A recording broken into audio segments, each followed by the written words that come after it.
اور کئی لوگ چلے بھی گئے ہیں. لیکن کیا اب میرے سے پوچھیں کہ کیا مجھے اس سے کوئی فرق پڑ رہا ہے؟ 150 سے اوپر کیسز کر دیے, قتل کا کیس آخری کر دیا میرے اوپر. مجھے 19 بیلیں لیے میں نے ایک دن میں, یہ دنیا کا ریکارڈ ہے. اس کے بعد 4 گھنٹے نیب میں بیٹھا ہوں. 4 گھنٹے نیب نے میرے سے وہ جو سوال پوچھے, میں چیلنج کرتا ہوں کہ کسی عدالت کے اندر کبھی بھی یہ کیس کی کوئی اہمیت ہو جائے.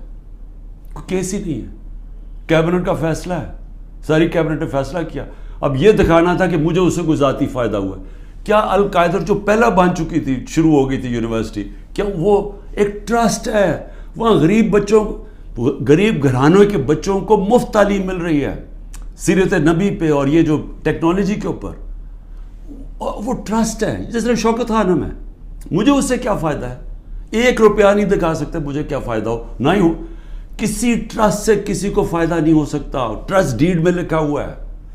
تو وہ کیسز بھی ہیں, قتل کا کیس بھی ہے, ہر روز کوئی نئے کیس آ جاتا ہے.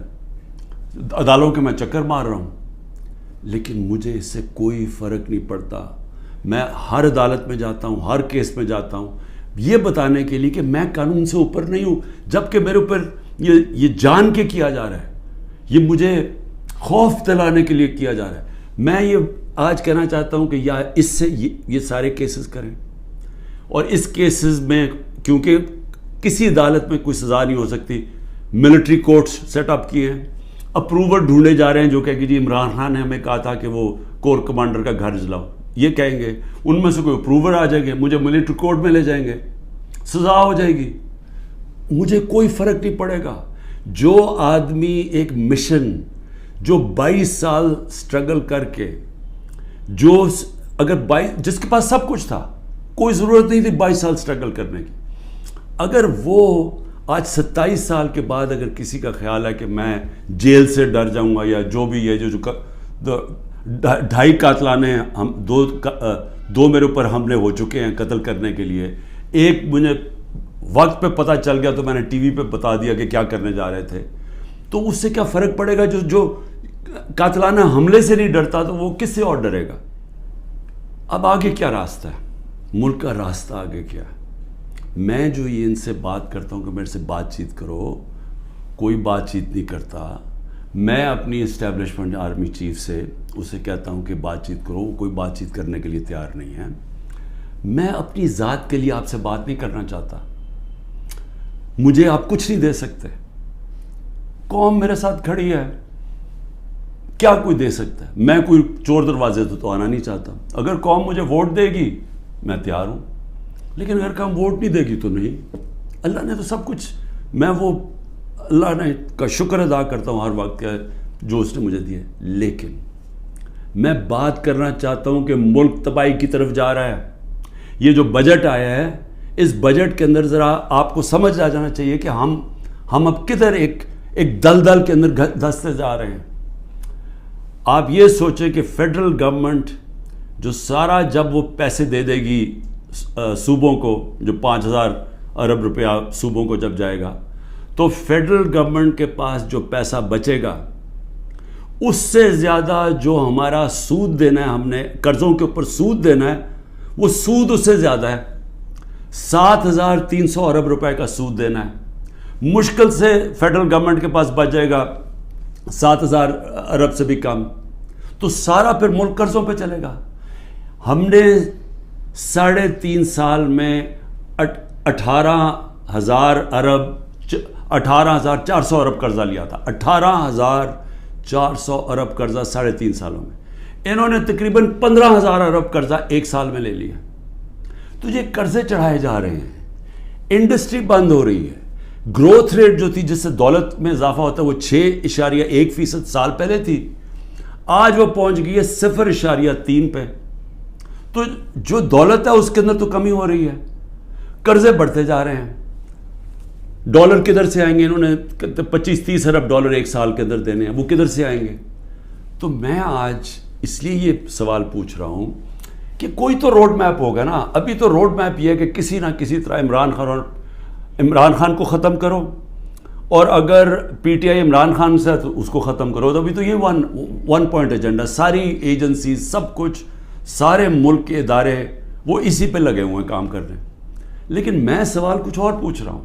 میں یہ نہیں کہہ رہا کہ کریں, ہم کھڑے ہیں. اس میں سے ایک آپ یہ کرم کر رہے ہیں کہ میرے جو نظریاتی لوگ ہیں وہ نظر آنے شروع ہو گئے ہیں کہ وہ نظریاتی لوگ کون ہیں, اور وہ نظر آنا شروع ہو گئے کہ جو ہمارے ساتھ اور مقصد کے لیے آئے تھے, ان نظریے کے لیے نہیں آئے تھے.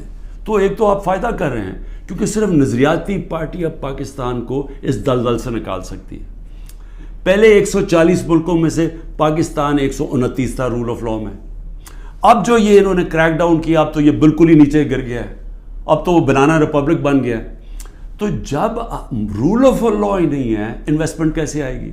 انویسٹمنٹ نہیں آئے گی, دولت میں اضافہ کیسے ہوگا؟ یہاں تو اس وقت پاکستانی پیسہ باہر بھیج رہے ہیں, پاکستانی ڈالر لے کے بیٹھے ہوئے ہیں کیونکہ وہ کسی کو اعتماد ہی نہیں ہے. تو جب تک ہم اس ملک کا نظام ٹھیک نہیں کرتے, جو میں 27 سال پہلے انصاف کی تحریک لے کے نکلا تھا, رول آف لا کی تحریک, وہ جب تک اب ہم قائم نہیں کریں گے, پاکستان کے نظام کو ٹھیک نہیں کریں گے, گورننس سسٹم تب ٹھیک ہوگا, ادارے مضبوط ہوں گے. اور جب لوگوں کو اعتماد ہو جائے گا کہ ہمارے, اب جب میں اپنی سرمایہ کاری کروں تو یہاں کا جو قانون ہے, جو ان کی لا انفورسمنٹ ہے, جو ان کی عدلیہ ہے, وہ میری سرمایہ کاری کی حفاظت کرے گی, میرے سے فراڈ نہیں ہونے دے گی. یہ جب تک اعتماد نہیں ہوتا پیسہ نہیں آنے لگا.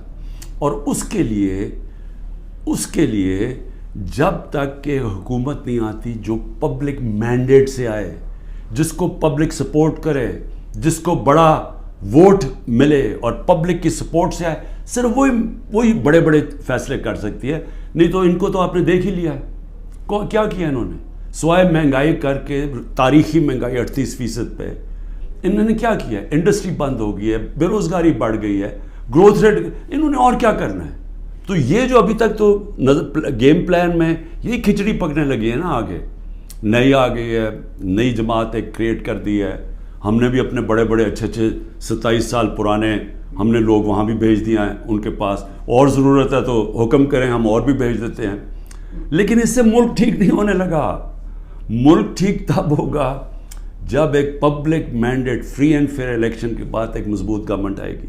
اور میں اپنی اسٹیبلشمنٹ کو آج پھر سے کہتا ہوں, نظر ثانی کرے, ملک تباہی کی طرف جا رہا ہے. اور جب یہ تباہی جس طرف جا رہا ہے, اور IMF کی اگلی کنڈیشنز آئیں گی, جس طرح انہوں نے مصر اور سری لنکا میں انہوں نے کنڈیشن لگائی, وہ کیا ہے کہ فوج کا بجٹ کام کرو, دونوں جگہ انہوں نے کہا. تو یہ تو ہم ادھر جا رہے ہیں کہ ہم اپنی سیکیورٹی اینڈ میں کمپرومائز کریں گے, اور اگر وہ سیکیورٹی کمپرومائز ہوگی اس ملک کی, تو ہمارے جو دشمن بیٹھے ہیں وہ ملک توڑنے کے لیے تیار ہیں.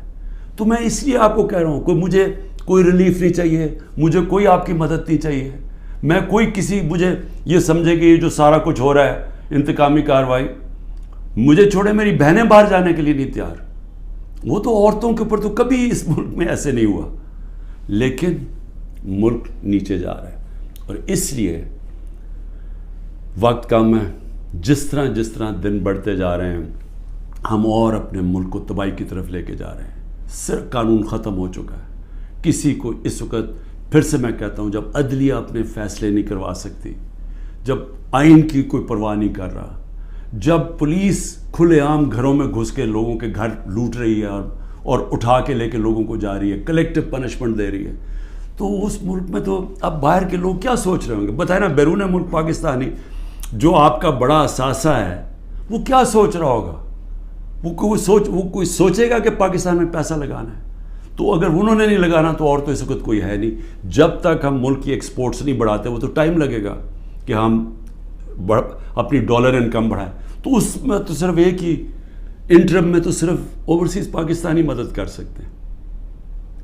شکریہ. پاکستان زندہ باد.